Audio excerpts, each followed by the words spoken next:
If you've just started using a MacBook Neo, one of the first things that can feel a little unfamiliar is how scrolling works on the trackpad. Unlike traditional laptops where you might rely on scroll bars or separate buttons, the MacBook trackpad is designed to be gesture based and much more fluid. At first, it might seem confusing, especially if the direction feels reversed or too sensitive, but once you understand how it works, it becomes incredibly smooth and natural. Apple designed it to mimic the feeling of moving content directly with your fingers, almost like using a touchscreen.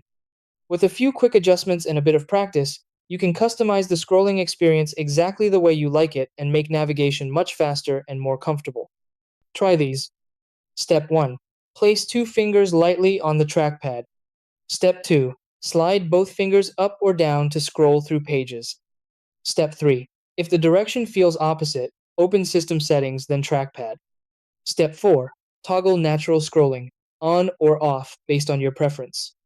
Step 5. Use a gentle, smooth motion for better control and precision. Step 6.